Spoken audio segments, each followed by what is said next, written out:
दोस्तों, भारत में corona virus का कहर जारी है। इस बीमारी ने हजारों लोगों को अपनी चपेट में ले लिया है। इसी दौरान यूएस के सीडीसी चीफ ने कोरोना वायरस के सेकंड वेव के बारे में बताया है कि जो अभी हम देख रहे हैं ये कुछ भी नहीं है। कोरोना वायरस का जो सेकंड वेव है, जो सीजनल फ्लू के साथ आएगा, उससे संक्रमित होने वाले लोगों की संख्या हाल के आंकड़ों से कई गुना ज्यादा देखने मिल सकती है।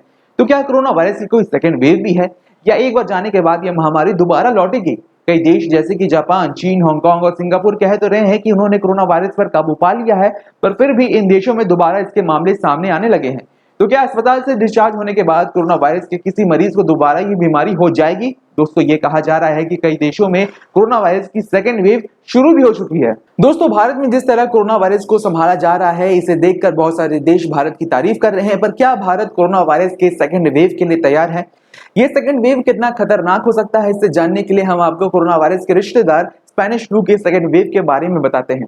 दोस्तों, दुनिया में सबसे ज्यादा डर इसी बात का हो रहा है कि कहीं कोरोना वायरस स्पेनिश फ्लू जैसी महामारी ना बन जाए। स्पेनिश फ्लू ने एक सदी पहले दुनिया भर में 5 करोड़ लोगों की जानें ली थी। दोस्तों, साल 1918 में जब प्रथम विश्व युद्ध अपने चरम पर था, तो बताया जाता है कि स्पेनिश फ्लू अमेरिकी सैनिकों के लिए खाना बनाने वाले कुक एल्बर्ट गिचेल को हुआ, जिनसे तकरीबन 54,000 अमेरिकी सैनिकों में ये फ्लू फैल गया। तकरीबन 1100 सैनिकों को अस्पताल में भर्ती कराया गया, जिसमें से 38 लोगों की मौत हो गई। पर क्योंकि विश्व युद्ध जारी था, तो किसी ने इस पर ज्यादा ध्यान नहीं दिया और इस वायरस की कड़ी अमेरिकी सैनिकों के जरिए ब्रिटेन, फ्रांस और जर्मनी जैसे सैनिकों तक भी पहुंच गई। लेकिन दोस्तों, इन देशों ने यह खबर छिपा कर रखी, क्योंकि एक तो प्रथम विश्व युद्ध जारी था और दूसरा कि लोग इस फ्लू को निमोनिया समझकर बैठे थे। दोस्तों, जिसके कारण क्योंकि स्पेनिश फ्लू का वायरस अब हर देश का हवा पानी ले रहा था, तो ये म्यूटेट कर गया, यानी इसने अपने आप को विकसित कर और मजबूत बना लिया, जिसके बाद शुरू हुआ स्पेनिश फ्लू का सेकंड वेव। इस वेव का भीषण प्रकोप समझने के लिए बस एग्जाम्पल के तौर पर ये समझ लीजिए कि केवल यूनाइटेड स्टेट्स में एक महीने के अंदर अंदर 2 लाख लोगों की जान इस फ्लू ने ले ली, जिसमें हर वर्ग के लोग शामिल थे।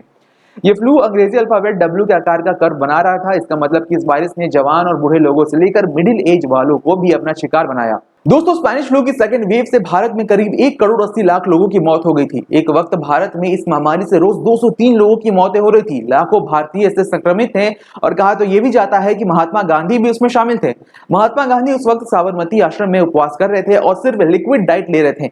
ब्रिटिश पत्रकार और लेखिका लॉरा स्पिनी द्वारा लिखी गई एक किताब में इस बात का जिक्र है कि 1918 के स्पेनिश फ्लू ने भारतीय स्वतंत्रता संग्राम की दिशा बदल दी थी, क्योंकि इससे होने वाले मौतों ने ब्रिटिश सरकार के खिलाफ गुस्से की आग में घी डालने का काम किया था। दोस्तों, उस वक्त भी सोशल डिस्टेंसिंग और बार बार हाथ धोने जैसे जागरूक अभियान चलाए जाते थे, जैसे कि आज चलाए जा रहे हैं। उस वक्त के समाचारों में बार बार हाथ धोने, भीड़ से दूर रहने और मास्क पहनने जैसे उपाय बरतने के विज्ञापन प्रकाशित हुआ करते थे। ऐसा ही एक विज्ञापन अक्टूबर 1918 में रेड क्रॉस सोसाइटी की तरफ से अमेरिका के समाचार पत्रों में दिया गया था, जिसमें बताया गया था कि मास्क पहनने से स्पेनिश फ्लू का खतरा 99% कम हो जाता है। लेकिन दोस्तों, उस वक्त भी ऐसे लोगों की कमी नहीं थी जो लॉकडाउन और सोशल डिस्टेंसिंग जैसे कदमों को गैर जरूरी समझते थे।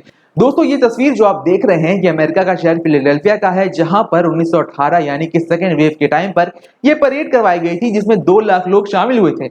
हैरत की बात यह है कि लोगों को मालूम था कि स्पेनिश फ्लू जैसी भीषण बीमारी फैली हुई है, पर फिर भी लोगों ने इस परेड में शामिल होना ज्यादा जरूरी समझा, जिसका नतीजा यह हुआ कि कुछ हफ्तों बाद ही इस शहर के सारे अस्पताल स्पेनिश फ्लू से संक्रमित लोगों से भर गए और हजारों लोगों को अपनी जान गंवानी पड़ी। दोस्तों, कहते हैं कि इतिहास खुद को दोहराता है और हमें इतिहास से सबक लेना चाहिए। स्पेनिश फ्लू का इतिहास हमने आपको इसलिए बताया ताकि आप उससे सबक ले सके और कोरोना वायरस के खिलाफ पूरी मजबूती के साथ लड़ सके। घर पर रहें, मास्क और सैनिटाइजर का उपयोग करें, लॉकडाउन का सही तरीके से पालन करें। फिलहाल दोस्तों, आपको हमारी ये रिपोर्ट कैसी लगी कमेंट सेक्शन में लिखकर बताएं। इस वीडियो को लाइक करें, शेयर करें। चैनल DHFF अड्डा को अगर आपने सब्सक्राइब नहीं किया है तो हमारे चैनल को सब्सक्राइब कर लें। आपने इस वीडियो को अगर यूट्यूब के अलावा फेसबुक पर देखा है तो हमारे पेज को लाइक करें, फॉलो करें। आपने हमारा वीडियो यहाँ तक देखा उसके लिए आपका धन्यवाद। नमस्कार।